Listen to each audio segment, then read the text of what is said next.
بسم اللہ الرحمن الرحیم۔ السلام علیکم۔ پام اختلاف رائے کے ساتھ میں افتخار کاظمی اور امریکی صدر نے سعودی عرب کے ساتھ سول جوہری معاہدے کی ڈیل میں ہاتھ کر دیا۔ سول جوہری معاہدے کے اگلے ہی روز ایک ایسی شرط عائد کر دی ہے جو اگر سعودی عرب مانتا ہے تو کھڈے میں گرتا ہے، نہیں مانتا تو اس کے ساتھ کچھ بھی ہو سکتا ہے۔ اس کے علاوہ نہ کرتے پاکستان بھی اس جنگ میں کودنے والا ہے، کیونکہ یمن کے حوثی باغیوں نے سعودی عرب کے جہازوں پر حملہ کر دیا۔ تو پاکستان نے جو وارننگ دے رکھی تھی کہ اگر حوثی باغیوں نے ایسا کیا تو پھر پاکستان کی غوری اور ابدالی ان پہ گریں گے۔ لیکن سب سے پہلے بات کریں گے بلوچستان کے حوالے سے، جہاں پر امن و امان کی صورتحال بہت ہی خراب ہو گئی ہے۔ مستونگ کی سب تحصیل کھٹ کوچہ میں غیر معینہ مدت کے لیے کرفیو لگا دیا گیا ہے۔ اس کی وجہ قومی شاہراہ پر مسلح افراد کی فائرنگ ہے، جنہوں نے ججوں کی گاڑی کو نشانہ بنایا، اور ایک ڈسٹرکٹ اینڈ سیشن جج عبدالحکیم کاکڑ اور ان کے گن مین شہید ہو گئے، جبکہ ایڈیشنل سیشن جج طارق لاشاری سمیت 2 افراد زخمی ہوئے ہیں۔ عبدالحکیم کاکڑ کوئٹہ سے مستونگ جا رہے تھے کہ ان کی گاڑی کو نشانہ بنایا گیا۔ اس کے علاوہ ایک بس پر بھی فائرنگ کی گئی ہے، اور یہ بس کوئٹہ سے کراچی جا رہی تھی۔ پہاڑوں سے ہونے والی فائرنگ کے نتیجے میں 3 مسافر جاں بحق ہوئے ہیں، 5 زخمی ہوئے ہیں، جبکہ قومی شاہراہ پر بم دھماکے سے ایک پل کو بھی نقصان پہنچایا گیا۔ تو سیکورٹی ذرائع کے مطابق کوئٹہ کراچی قومی شاہراہ کو بند کر کے علاقے میں دہشت گردوں کے خلاف بڑے پیمانے پر کلیئرنس آپریشن شروع کر دیا گیا ہے۔ کچھ مخصوص علاقوں میں کرفیو نافذ کیا گیا ہے۔ معاون وزیر داخلہ بابر یوسف زئی کا کہنا ہے کہ کرفیو کے دوران عام شہریوں کو گھروں سے باہر نکلنے کی قطعی اجازت نہیں ہوگی، اور عوام امن امہ برقرار رکھنے کے لیے سیکورٹی فورسز سے تعاون کرے۔ سیکورٹی فورسز نے پورے علاقے کو گھیرے میں لے رکھا ہے، اور اطلاعات یہ ہیں کہ کھٹ کوچہ میں بروقت کارروائی کرتے ہوئے فطرت ہندوستان کے 6 دہشت گردوں کو جہنم واصل کر دیا گیا۔ اس کے علاوہ بڑے پیمانے پر گرفتاریاں بھی عمل میں لائی گئی ہیں، جن میں دہشت گردوں کے سہولت کار اور خودکش حملہ آور بھی شامل ہیں۔ فیلڈ مارشل عاصم منیر نے بلوچستان کے حوالے سے بات کرتے ہوئے کہا کہ وہ پاکستان کا فخر ہے، پاکستان کا وسائل سے مالا مال صوبہ ہے، لوگ محب وطن ہیں، لیکن بیرونی سرپرستی میں کام کرنے والے پراکسی عناصر مسلسل بلوچستان میں بدامنی، عدم استحکام اور امن کو سبوتاژ کرنے کی کوشش کر رہے ہیں۔ لیکن پاکستان کی فوج یکجہتی اور ثابت قدمی کے ساتھ ان کے مذموم عزائم کو ناکام بنائے گی۔ تو جی ایچ کیو راولپنڈی میں 20ویں نیشنل ورکشاپ بلوچستان کے شرکاء سے خطاب کرتے ہوئے فیلڈ مارشل نے واضح طور پر اس بات کا اعلان کیا ہے کہ دہشت گردی کے خاتمے تک فطرت الخارج اور فطرت الہندوستان کے خلاف کارروائیاں جاری رہیں گی۔ سیکورٹی فورسز اور قانون نافذ کرنے والے اداروں کی مسلسل کوششیں عوام کی غیر متزلزل حمایت کے ساتھ بلوچستان میں ہر صورت پائیدار امن کے قیام کو یقینی بنائیں گے۔ تو پاکستان کی فوج جو ہے بلوچستان میں حالات کو ٹھیک کرنے کے لیے بہت ہی سنجیدہ قسم کے اقدامات کرنے کے لیے آمادہ نظر آتی ہے۔ اس کے علاوہ خبر ہے کہ آزاد کشمیر کے شہر میرپور اور اس کے گرد و نواح میں موبائل فون اور انٹرنیٹ سروس بحال کر دی گئی ہے۔ 45 دن کے بعد یہ سروس اوپن ہو گئی ہے۔ تو آزاد کشمیر جہاں پیپل پارٹی کی حکومت ہے، وہاں پہ حکومت کے قوانین کا اطلاق ہوتا ہے۔ اگر جوائنٹ ایکشن کمیٹی پر پابندی لگی تو یہ بھی حکومت نے لگائی، اور اگر انٹرنیٹ بند ہوا تو وہ بھی پیپل پارٹی کی حکومت نے بند کیا۔ راولہ کوٹ کا محاصرہ آزاد کشمیر کے حکم پر اب تک چل رہا ہے، اور پیپل پارٹی کے چیئرمین بلاول بھٹو شکوے کسی اور سے کرتے ہیں۔ تو خبر یہ کہ پاکستان کے لیے نانا کرتے بھی اب جنگ میں شامل ہونے کے علاوہ اور کوئی چارہ نظر نہیں آتا۔ ایران کے حمایت یافتہ یمنی حوثیوں نے سعودی عرب کے 2 جہازوں کو نشانہ بنایا۔ پاکستان نے وارننگ دی تھی کہ اگر انہوں نے ایسا کیا تو پھر غوری اور ابدالی ان پر گریں گے، لیکن حوثی باغیوں نے اس وارننگ کو نظر انداز کر دیا۔ تو لگتا یوں ہے کہ ابھی بھی کچھ طاقتیں ایسی ہیں جو یہ چاہتی ہیں کہ مسلمان ممالک آپس میں لڑ مرے، اور وہ اس کے لیے کہیں نہ کہیں کچھ سازش کر رہے ہیں۔ ویسے پاکستان کو اس جنگ سے دور رہنا چاہیے، اور ایران کو سمجھانا چاہیے کہ وہ اپنے حمایت یافتہ حوثی باغیوں کو کنٹرول میں رکھے اور ان کو پھیلنے نہ دے۔ پاکستان نے اس سے پہلے بھی سعودی عرب کو ایران پر حملے سے روکا، متحدہ عرب امارات، قطر، کویت سب کو روکا، اور کسی بھی عرب ملک نے ایران پر حملہ نہیں کیا ماسوائے متحدہ عرب امارات کے۔ متحدہ عرب امارات امریکہ کے ساتھ مل کر ایران پر حملے کر رہا تھا، تو اس کو یہ حرکت بڑی مہنگی پڑی۔ اب سب پہ حملے ہو رہے ہیں لیکن متحدہ عرب امارات پہ حملے نہیں ہو رہے کیونکہ اس نے ایران کے ساتھ سب سے پہلے ڈیل کر لی۔ تو یو اے والوں کا اصول بڑا سیدھا ہے کہ جو کام پیسے سے ہو سکتا ہے اس کے لیے لڑنے مرنے کی کیا ضرورت ہے۔ تو اب وہ خود کو کم و بیش اس جنگ سے باہر لے گئے، لیکن سعودی عرب کو لگتا ہے کسی نہ کسی طریقے سے گھیرنے کی کوشش کی جا رہی ہے۔ ابھی جو یمن کے حوثی ہیں یہ ایران کے حمایت یافتہ ہے، انہوں نے سعودی عرب کے 2 آئل ٹینکر کو نشانہ بنایا، آگ بھڑک اٹھی، عملہ بچ گیا۔ بحیرہ احمر میں سفر کے دوران یہ آبنائے مندب سے گزرنے کی کوشش کر رہے تھے، تو سعودی عرب نے بھی اس بات کی تصدیق کر دی ہے اور پوری دنیا نے اس بات کی مذمت کی ہے۔ وزیر اعظم شہباز شریف نے بھی سعودی عرب کے ولی عہد وزیر اعظم محمد بن سلمان بن عبدالعزیز ال سعود سے ٹیلی فون پر بات کی اور اس حملے کی مذمت کی، اور انہوں نے کہا کہ ایسے اقدامات قطعی ناقابل قبول ہیں۔ تو ایک طرف یمن سعودی عرب کو اٹیک کر رہا ہے، اب اگر سعودی عرب یمن کو جواب دیتا ہے تو پھر یمن اور سعودی عرب کا نیا معاملہ شروع ہو جائے گا۔ پاکستان ڈیفینیٹلی سعودی عرب کو دفاع کرنے کے لیے درمیان میں آئے گا، تو یہ جنگ ایک نئی جنگ شروع ہو جائے گی۔ دوسرے کل ٹرمپ نے سعودی عرب سے سول جوہری معاہدہ کیا اور آج اس نے یو ٹرن لے لیا اور اس معاہدے کو معاہدہ ابراہیمی میں شمولیت سے مشہور کر دیا۔ تو میں نے آپ کو پہلے بتا دیا تھا کہ یہ سعودی عرب کو ٹریپ کرنے کی کوشش کی جا رہی ہے، اس لیے اسرائیل خاموش بیٹھا ہوا ہے، اس معاہدے کے اوپر اعتراض نہیں کر رہا۔ لیکن 24 گھنٹے بھی نہیں گزرے کہ بلی تھیلے سے باہر آ گئی ہے اور ٹرمپ کے جو اندرونی خیالات ہیں وہ چاہتا ہے کہ سب ابراہیم اکارڈ میں شامل ہو جائیں۔ تو اب اس نے وہ پٹاری کھول دی ہے اور کنڈیشن یہ شرط لگا دی ہے کہ سعودی عرب اگر ابراہیم اکارڈ میں شامل ہوتا ہے تو پھر اس کو اس کی اجازت ہوگی، ورنہ سعودی عرب کے ساتھ سول جوہری معاہدہ نہیں ہوگا۔ اور دوسرا اس نے سعودی عرب کو یورینیم افزودگی کی اجازت دینے سے بھی انکار کر دیا۔ تو ڈونلڈ ٹرمپ یہ کہتا ہے کہ یہ معاہدہ صرف پرامن اور غیر فوجی مقاصد کے لیے ہوگا، بالکل ویسے ہی جیسا ایران، متحدہ عرب امارات اور بعض دیگر ممالک کے پاس موجود سول جوہری پروگرام ہیں، لیکن شرط یہ ہوگی کہ سعودی عرب ابراہیم ایکارڈ کا حصہ بن جائے۔ تو اب بال ہے سعودی عرب کے کورٹ میں کہ وہ کیا اس کا حصہ بننے کے لیے تیار ہے یا نہیں۔ دوسرا، امریکہ نے اس بات کی تحقیقات شروع کر دی ہے کہ کیا مڈل ایسٹ میں سی آئی کے خفیہ ٹھکانوں کو ایران جس طرح براہ راست ڈرون سے نشانہ بنا رہا ہے، تو کیا روس نے کوئی ڈیٹا ایران کو فراہم کیا ہے؟ مغربی حکام کے مطابق ایران کی جانب سے جو حالیہ حملے کیے گئے ہیں وہ بالکل ایکوریٹ ہیں اور اس سے امریکہ کو زیادہ نقصان پہنچا ہے۔ تو حالیہ حملوں کی غیر معمولی درستگی سے یہ شبہ گہرا ہو گیا کہ ماسکو نے حساس امریکی انٹیلیجنس مراکز کی نشاندہی میں تہران کی مدد کی ہے۔ تو یہ سنگین تحقیقات ایک ایسے وقت میں سامنے آئی ہیں جب مشرق وسطیٰ کی جنگ میں خطرناک اضافہ ہو گیا اور امریکی فورسز کی جانب سے ایران پر مسلسل 12ویں رات کی گئی بمباری کے جواب میں ایران کے پاسداران انقلاب نے کویت، اردن، بحرین اور دیگر علاقوں میں حملے کیے ہیں۔ ایرانی فوج نے کویت کی عراق کی سرحد پر واقع الابدالی بارڈر کراسنگ اور علی السالم ایئر بیس کو نشانہ بنایا، جس سے کویت کے بجلی اور پانی کے بعض پلانٹ کو نقصان پہنچا ہے۔ اردن کے موفق السلطی ایئر بیس اور بحرین کی عیسیٰ ایئر بیس کو بھی خود کش ڈرون سے نشانہ بنایا ہے، جس کے بعد بحرین میں مسلسل سائرن بج رہے ہیں۔ امریکی فوج نے اپنے غیر ضروری عملے کو بحرین سے نکلنے کا حکم دے دیا ہے۔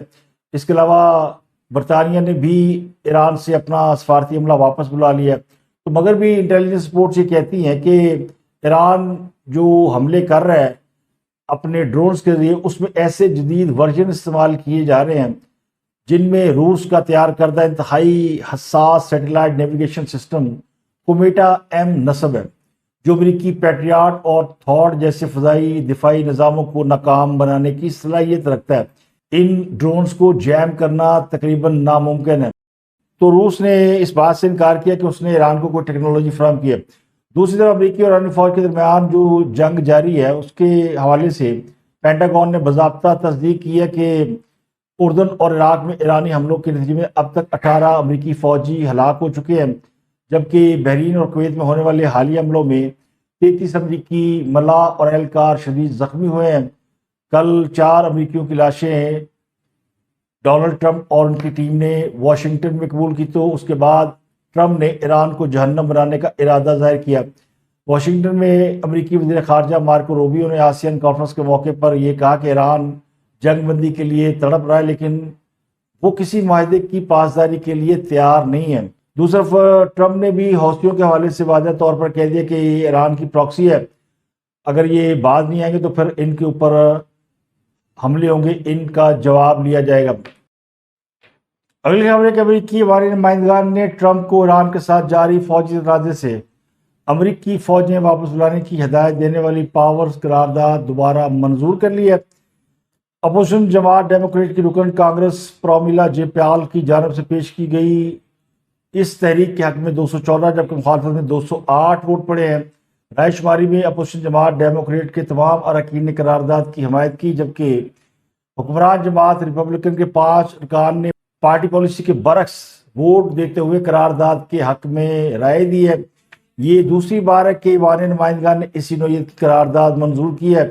گزشتہ ماہ بھی امریکی ایوان نے ایسی قرارداد منظور کی تھی جسے بعد میں سینٹ میں بھی منظور کر لیا گیا تھا۔ باوجود اس کے کہ یہ قرارداد سیاسی لحاظ سے بہت اہم سمجھی جاتی ہے، مگر اس کی قانونی حیثیت محدود ہے۔ ٹرمپ انتظامیہ کا موقف یہ کہ اس قسم کی وار پاور قراردادیں آئین سے مطابقت نہیں رکھتی، اور ٹرمپ اور ان کی انتظامیہ کا خیال یہ کہ صدر بطور کمانڈر ان چیف قومی سلامتی کے معاملات میں فوجی فیصلے کرنے کا اختیار رکھتے ہیں۔ تو یہ قرارداد ایسے وقت میں منظور ہوئی ہے جب امریکہ ایران پر بڑے حملے کی تیاری کر رہا ہے۔ اس پوری تازہ صورتحال کے باعث عالمی منڈی میں ایک بار پھر تیل قیمتیں مئی کے بعد پہلی بار $100 فی بیرل تک پہنچ گئی ہیں۔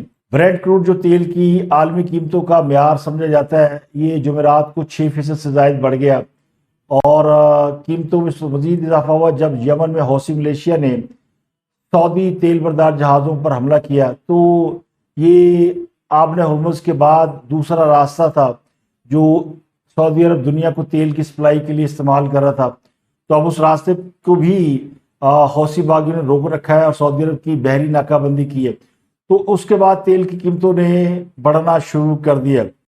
تو اس پوری صورتحال کو دیکھ کر یہ کہنا مشکل نہیں ہوا کہ جنگ کا دوسرا راؤنڈ پہلے راؤنڈ سے بھی کئی گنا زیادہ انٹینس ہو سکتا ہے، شدید ہو سکتا ہے، اور اس میں امریکہ، اسرائیل اور اس کے عرب اتحادی بھی شامل ہو سکتے ہیں۔ ان کی تیاری سے یہ اندازہ ہوتا ہے۔ ایرانیوں نے واضح کر دیا کہ اگر ہم نہیں تو پھر تم بھی نہیں، اگر ہماری قیادت پہ حملہ ہوا، ہمیں تیل نہ بیچ دیا گیا، ہمارے انرجی انفراسٹرکچر اور بجلی گھروں کو تباہ کیا گیا، تو تمہاری اور تمہارے اتحادیوں کی آئل ریفائنری سے بھی شعلے اٹھیں گے، راکھ اڑے گی۔ تو یہ صورتحال انتہائی خطرناک صورت اختیار کرتی جا رہی ہے جو پورے خطے کے لیے تباہ کن ثابت ہو سکتی ہے۔ امریکی اخبار نے ذرائع کا حوالہ دیتے ہوئے بتایا کہ امریکہ نے ممکنہ کارروائی کی پیش نظر مشرق وسطیٰ میں خصوصی فوجی دستوں کی تعیناتی شروع کر دی ہے۔ امریکی اخبار نے ذرائع کا حوالہ دیتے ہوئے بتایا کہ امریکہ نے مشرق وسطیٰ میں مزید فوجی دستے، طبی عملہ اور اسلحہ بھیجنا شروع کر دیا تاکہ صدر ٹرمپ کو ایران کے خلاف ممکنہ کارروائی کے لیے مضبوط فوجی آپشن فراہم کیے جائیں۔ تو ایک ہفتے کے دوران امریکی اسپیشل آپریشن فورسز اپنے ملکی اڈوں سے مشرق وسطیٰ پہنچ چکی ہے۔ لڑاکا طیاروں کے اسکواڈرن مشرق وسطیٰ کے مختلف مقامات پر تعینات کر دیے گئے، جبکہ امریکہ اور برطانیہ کے فوجی اڈوں پر موجود بمبار طیاروں کو بھی ہائی الرٹ پہ رکھا گیا تاکہ ضرورت پڑنے پر انہیں استعمال کیا جا سکے۔ تو امریکی صدر ڈونلڈ ٹرمپ نے یہ سارے احکامات اس وقت دیے جب انہوں نے امریکہ میں 4 امریکی فوجیوں کی میتیں وصول کی۔ ان تمام میتوں کو ڈیلاویئر ایئر بیس پر لایا گیا جہاں پر ٹرمپ، پیٹ ہیگس اور دوسرے لوگ موجود تھے۔ اس کے علاوہ امریکی ہمارے نمائندگان نے $1.15 ٹریلین کے دفاعی بجٹ کی منظوری دے دی۔ ایک بل پیش کیا گیا جسے 212 کے مقابلے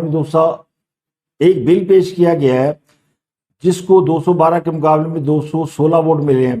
اہم بات یہ کہ اگر ڈیموکریٹس اس بل کی حمایت نہ کرتے تو یہ بل اپروو نہ ہوتا، تو 6 ڈیموکریٹس نے حمایت کی جس کے باعث یہ بل منظور ہوا۔ اب یہ منظوری کے لیے سینٹ جائے گا۔ اس بل کی جو اہم بات ہے اس کے مطابق امریکی وزیر دفاع پینٹاگون کے ایگزیکٹو ایجنٹ کی نامزدگی کریں گے۔ اس نئے دفاعی بل کے تحت دونوں ممالک کے درمیان مصنوعی ذہانت، ڈرونز، سائبر سیکیورٹی اور دیگر جنگی ہتھیاروں کی مشترکہ تیاری کی جائے گی۔ اے آئی نیٹ ورک انٹیگریشن کو ایک ایجنٹ مانیٹر کرے گا اور ایجنٹ دونوں ملک مل کر مقرر کریں گے، جس کا مطلب امریکہ اور اسرائیل کے درمیان یہ ٹیکنالوجی کو لے کر نئی تبدیلی ہے، اور اب امریکہ کے پاس کیا ٹیکنالوجی ہے اس کی خبر اسرائیل کو ہوگی، اور اسرائیل کے پاس کیا ٹیکنالوجی ہے اس کی خبر امریکہ کو رہے گی۔ تو بنیادی طور پر دونوں کے درمیان یہ بڑا ہی اہم معاہدہ ہوا ہے۔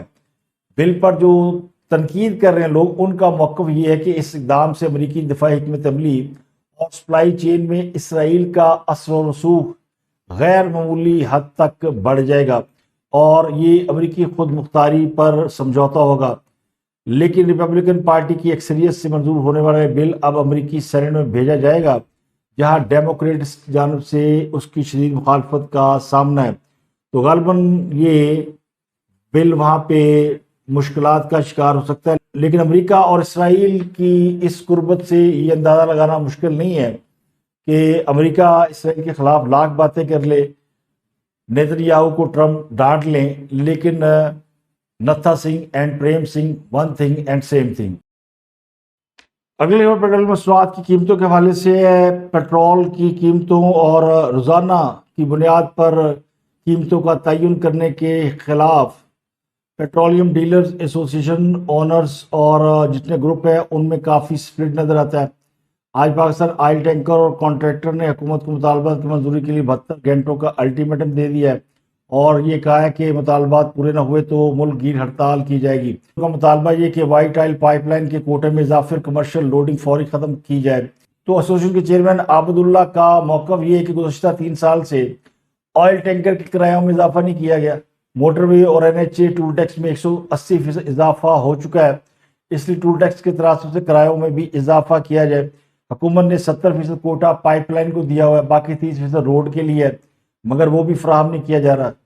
دوسرا، پمپ مالکان کے ایک دھڑے جس کی قیادت چیئرمین ہمایوں کر رہے ہیں، انہوں نے مذاکرات کی کامیابی کو تسلیم کرنے سے انکار کرتے ہوئے ہڑتال جاری رکھنے کا اعلان کیا تھا۔ تو اس پھوٹ کی وجہ سے ملک کے چند مقامات یا مخصوص نجی پمپس اور دیگر بڑی کمپنیوں پر بندش کی اطلاعات ہیں، لیکن جو سرکاری پیٹرول پمپ ہیں PSO کے، وہ معمول کے مطابق کام کر رہے ہیں۔ لیکن خیبر پختونخوا میں اطلاعات یہ ہے کہ پیٹرولیم ایسوسی ایشن نے غیر معینہ مدت کے لیے ہڑتال شروع کر دی ہے، جس کی وجہ سے کئی پیٹرول پمپ مکمل یا جزوی طور پر بند ہیں۔ مالاکنڈ ڈویژن، دیر لوئر، اپر دیر، چترال، باجوڑ، سوات، مالاکنڈ، شانگلہ اور بونیر، یہاں پر پیٹرول پمپ مالکان کی ہڑتال جاری ہے، اور چھوٹے بڑے تمام پیٹرول پمپ کل رات سے بند ہے، جس کی وجہ سے لوگوں کو ایندھن کی فراہمی میں کافی مشکلات پیش آ رہی ہیں، اور سڑکوں پر بھی پبلک ٹرانسپورٹ نہ ہونے کے برابر ہے۔ خیبر پختونخوا کی جو ایسوسی ایشن ہے، ان کا مطالبہ یہی ہے کہ حکومت روزانہ کی بنیاد پر قیمتوں کا تعین کرنے کا فارمولہ ختم کرے، جبکہ گزشتہ 8 سال سے پیٹرول پمپ مالکان کا مارجن نہیں بڑھائے گا، تو جب تک وہ نہیں بڑھایا جائے گا یہ ہڑتال جاری رہے گی۔ بھارت میں جنسی نے مودی کو نانی یاد دلا دی ہے۔ بنگلہ دیش اور سری لنکا جیسی صورتحال واضح طور پہ نظر آتی ہے، تو طلباء پر تشدد جو ہے وہ نریندر مودی کے گلے پڑ گیا ہے۔ تو ہندوستان میں طلباء کے احتجاج کو دیکھ کے پاکستان کی سیاسی جماعت کے پیٹ میں بڑا درد اٹھ رہا ہے، اور وہ لوگوں سے سوال پوچھ رہی ہے کہ ہمارے یہاں لوگ باہر کیوں نہیں نکلتے، ہمارے یہاں اس طرح کی تحریک کیوں نہیں چلتی؟ بنگلہ دیش میں چلی، بھوٹان میں چلی، انڈیا میں نظر آ رہی ہے آپ کو اس طرح کی تحریک کے نوجوان جنہیں جینزی کہا جاتا ہے وہ سڑکوں پر نظر آ رہے ہیں۔ تو بڑا آسان سا جواب ہے کہ یہ تمام لوگ جو نکلے ہیں ان کے پولیٹیکل موٹیوز نہیں تھے، اور نہ کسی یہ سیاسی لیڈر کے پیچھے لگ کر نکلے ہیں۔ نوجوانوں کے اپنے مسائل اور اپنے جذبات اور اپنے پرابلمز ہیں جن کی وجہ سے وہ باہر نکلتے ہیں، اور جو ان کو ٹھیک لگتا ہے وہ کرتے ہیں۔ پاکستان کے اندر جو لوگ نکلے وہ ایک سیاسی جماعت کے لیڈر کی ہدایت پر نکلے، ایک پلاننگ کے ساتھ نکلے، اور ریاست کے اوپر حملہ ہو رہے۔ یہاں پر ہم نے کسی جگہ بھی ریاست کے اوپر حملے ہوتے نہیں دیکھے۔ پولیس اور مظاہرین کی عموماً لڑائی ہوتی ہے، لیکن کہیں بھی ہم نے نہیں دیکھا کہ انڈیا میں طلباء جو ہے وہ عمارتوں پر چڑھ دوڑے ہوں، پارلیمنٹ کے اندر گھسے ہوں۔ تو پاکستان میں جس طرح کے حالات پیدا ہو رہے ہیں وہ دن دور نہیں کہ پاکستان میں بھی نوجوان کھڑے ہو جائیں گے اور اپنے حقوق اور مسائل پر بات کریں گے۔ مہنگائی دیکھیں آپ آسمان پر پہنچ ہوئی ہے، کراچی میں ٹماٹر 500 روپے کلو بک رہا ہے، لیکن نوجوانوں کا یہ ایشو نہیں ہے۔ نوجوانوں کے ایشو مہنگائی سے ریلیٹڈ نہیں ہے۔ جو بنگلہ دیش، سری لنکا اور انڈیا میں ہو رہا ہے، میں آپ کو اس کی ایک واضح اور باٹم لائن بتاتا ہوں کہ جو جینزی ہیں نوجوان، ان کو اکنامک فرسٹریشن اور ایجوکیشن، ان دونوں کی بہت زیادہ کیئر ہے، بہت زیادہ ان کو خیال ہے کہ تعلیم اچھی ہو اور ان کو ایسی تعلیم ملے کہ وہ اپنے فیوچر کو اچھی طرح گزار سکیں، یعنی مالیاتی طور پر وہ مستحکم ہو سکیں۔ ان کے ایشو نظریات نہیں رہ گئے، سیاست نہیں رہ گئی، مگر وہ چاہتے ہیں کہ ان کا جو فیوچر ہے وہ بہت ہی سیف رہے۔ تو اس معاملے میں بہت کلیئر ہے کہ ان کے حوالے سے اگر کوئی غلط بات ہوتا تو بھڑک جاتے ہیں، بدک جاتے ہیں۔ یہاں پر اگر آپ ایک ایسے شخص کے لیے کھڑے ہو جائیں گے جو پاکستان کی جیل میں بند ہے، جس کے اوپر کرپشن کے الزام ہے، جسے عدالتوں نے سزا سنائی ہوئی ہے، تو پھر اس کے لیے اس کی جماعت کے لوگ ہی نکل سکتے ہیں، پورا پاکستان نہیں نکل سکتا۔ انڈیا میں جو کچھ ہو رہا ہے، اس لیے پاکستان، وہاں کی جو جنتا ہے، جو نوجوان سڑکوں پر ہے، ان کو سپورٹ کر رہا ہے کہ وہ کم از کم اپنی لڑائی خود لڑ رہے ہیں اور کسی سیاسی جماعت کے لیے نہیں لڑ رہے۔ اب مودی حکومت نے وزیر تعلیم سے استعفیٰ لینے کی بجائے سیکرٹری تعلیم کو نکال دیا، تو کیا طلباء اس سے مطمئن ہو جائیں گے؟ حالانکہ یہ ایک بڑی خبر ہے کہ طلباء نے اپنا ایک مطالبہ تو منظور کرا لیا کہ محکمہ تعلیم کے اعلیٰ افسر کو نکلوا دیا، لیکن جو اصل مطالبہ ہے وزیر تعلیم کو نکالنے کا ہے۔ اب بات کرتے ہیں بھارت میں کاکروچ پارٹی کے مظاہروں کے حوالے سے۔ دلی پولیس نے دعویٰ کیا ہے کہ کاکروچ جنتا پارٹی کے پیچھے پاکستان ہو سکتا ہے۔ پولیس کہتی ہے کہ عوام اتنی تیزی سے بڑھ رہی ہے کہ ہم سمجھ نہیں پا رہے کہ آخر ماجرا کیا ہے۔ دہلی پولیس کے پرکاش شرما نے میڈیا کو بتایا کہ ہم نے ہزاروں لوگوں کو گرفتار کر لیا، لیکن دوسرے روز جیلیوں میں اس سے بھی زیادہ لوگ آ جاتے ہیں، تو ہم حیران ہو گئے کہ یہ انڈینز نہیں ہو سکتے۔ ایک اور مشہور گلوکار ہے ہنی سنگھ، انہوں نے Indian news channel India live 24 کو انٹرویو دیا، جس میں انہوں نے دعویٰ کیا کہ کاکروچ جنتا پارٹی روز بروز مسلسل بڑھ رہی ہے۔ اس رفتار سے صاف لگتا ہے کہ اس کے پیچھے پاکستان کا ہاتھ ہے، کیونکہ ہم جیسے بھی ہیں اپنے ملک کے ساتھ مخلص ہیں۔ 100% پاکستان یا پاکستان کی ISI ہے، اس کا ہاتھ ہے۔ جو لوگ پکڑے گئے ہیں ان کا ڈیٹا چیک کریں، ممکن ہے ان کا پاکستان سے کوئی لنک ہو۔ دوسرا آپ دیکھیں کہ بارشیں ہونے پورے ملک کے اندر، پنجاب میں بہت ہی بڑی بارش ہوئی ہے، لاہور تو بالکل جل تھل ہو گیا، کئی گھنٹے طویل بارش ہوئی اور پانی سڑکوں پہ جمع ہو گیا۔ فوراً لوگوں نے تصویریں بنائی، واٹس ایپ پہ شیئر کی، سوشل میڈیا پہ شیئر کی اور لکھ دیا یہ لاہور ہے، ڈوب گیا۔ لیکن یہ اتنے بے شرم لوگ ہیں کہ جب ان سڑکوں پہ سے پانی نکل گیا اور سڑکیں صاف ہو گئی، اور یہ چند منٹوں اور گھنٹوں کے اندر ہوا ہے، تو اس لیے اگر کوئی اچھا کام کرے تو اس کی تعریف کرنی چاہیے۔ حالانکہ اس پر سندھ اور پنجاب آمنے سامنے ہیں۔ سندھ کے جو وزیر اطلاعات ہے شکیل میمن، انہوں نے تو پریس کانفرنس ہی کر دی، ان کا جی پورا لاہور ڈوب گیا، اور یہ پاکستان کو لاہور بنانے کی بات کرتے ہیں یا پورے پاکستان کو لاہور جیسا بنانے کی بات کرتے ہیں۔ تو ہم چونکہ لاہور میں بیٹھے ہیں تو کوئی اس کو اچھا سمجھے یا برا سمجھے، میں کسی کی ایڈوکیسی نہیں کرتا ہوں، مگر جو کام اچھا کرے اس کی آپ کو تعریف کرنی چاہیے۔ تو وزیر اعلیٰ پنجاب نے پچھلے 2-2.5 سال میں جو محنت کی ہے وہ پنجاب میں نظر آتی ہے، اور پانی کھڑا ہو جانا یا کچی چھتوں کا گر جانا یا دیواروں کا گر جانا، یہ تو حکومتوں کے کام نہیں ہوتے کہ ان کو ٹھیک کرے، لیکن حکومت کا یہ تو کام ہے کہ لوگ جب بارش ہونے کے بعد گھر سے نکلیں تو ان کو راستے صاف ملے، اور یہ چند گھنٹوں میں ہو گیا۔ اور میں کوئی تعریف نہیں کر رہا ہوں، آپ کو درجنوں ویڈیو مل جائیں گی۔ پورا لاہور ایسے لگ رہا تھا جہاں شاید کوئی پانی کے چند چھینٹے پڑے ہیں، سڑکیں گیلی، کہیں کسی گلی میں اونچی نیچی تو وہاں پانی نظر آئے گا، لیکن تعریف کرنی پڑے گی۔ تو میں تو اس بات اپریشیٹ کرتا ہوں کہ آج پنجاب میں شدید بارشوں کے باوجود ٹریفک رواں دواں ہے، اور کہیں بھی لوگ پھنسے نہیں ہوئے بارش کی وجہ سے، پانی کی وجہ سے۔ تو اس کے پیچھے ایک محنت ہے جنہوں نے اس فلڈنگ کو روکا ہے پاکستان کے اندر، خاص کر لاہور کے اندر۔ تو میں نے دیکھا انہوں نے زیر زمین بہت بڑے بڑے ٹینک بنا دیے جہاں پانی فوراً چلا جاتا ہے۔ تو پچھلے کئی ماہ سے وزیر پنجاب اس سال کے مونسون کی تیاری کر رہی تھی، تمام ادارے ایکٹیو تھے، اور آج ہمیں نظر آیا کہ انہوں نے باقاعدہ کام کیا ہے۔ جب بلاول کشمیر کے اندر مسلم لیگ نون کے کاموں میں سے نقائص نکال رہے تھے اور دہشت گرد بلوچستان کے امن کو خراب کر رہے تھے اور سندھ حکومت اس پر پوائنٹ سکورنگ کرنے کی کوشش کر رہی تھی، تو کم از کم پنجاب کے لوگ اطمینان سے اپنے گھروں میں موجود تھے کہ ان کی وزیر اعلیٰ جاگ رہی ہے اور وہ کام کر رہی ہے اور وہ ان کو اس مشکل سے نکال لے گی۔ بعض لوگوں نے جن کی محبت ہے پی ٹی آئی کے ساتھ یا اپوزیشن کے ساتھ، انہوں نے تو بڑے بیان ڈالے کہ ہمارے گھر میں پانی داخل ہو گیا، ہماری گلی میں داخل ہو گیا، تو بھائی گلی اونچی کرا لیں اور پانی نکلتے گلی محلوں کے پانی کی بات الگ ہوتی ہے اور مرکزی شاہراہ جو کہ حکومتوں کی ذمہ داری ہوتی ہے۔ اب آپ نے اپنے گھر کے برابر میں کسی پلاٹ میں تعمیرات کے لیے کوئی کھڈا کھودا ہوا وہاں پانی بھر جائے تو وہ وزیر اعلیٰ نے جا کے تو نہیں نکالنا، وہ تو آپ کی ذمہ داری ہے۔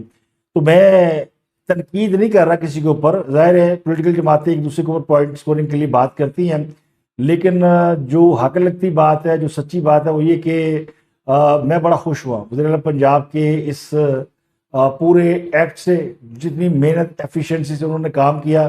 سارے انڈر پاسز پانی سے بھر گئے تھے، جب میں گھر سے نکلا ہوں تو مجھے اطلاع تھی کہ باہر تو پانی کھڑا ہے، آپ کہیں جا ہی نہیں سکتے، لیکن میں نے تھوڑا سا ویٹ کیا، آدھا پونا گھنٹہ پھر نکلنا تو تھا۔ تو لاہور کے اندر ایک اچھی بات یہ کہ اگر انڈر پاس پانی سے بھر گیا تو آپ ساتھ اوپر ایک سڑک بھی ہے وہاں سے بھی گزر سکتے ہیں، لیکن الحمدللہ انڈر پاسوں میں ہی پانی نظر نہیں آیا تو دائیں بائیں لیفٹ رائٹ جانے کی ضرورت پیش نہیں آئی۔ تو میں ان کو اپریشیٹ کرتا ہوں کہ انہوں نے اس معاملے میں بڑا اچھا کردار ادا کیا۔ اب تک کے لیے اتنے ہی، آپ سے ملاقات ہوتی ہے، اگلے ولاگ میں اپنا گردنما کروں، بہت خیال رکھیے۔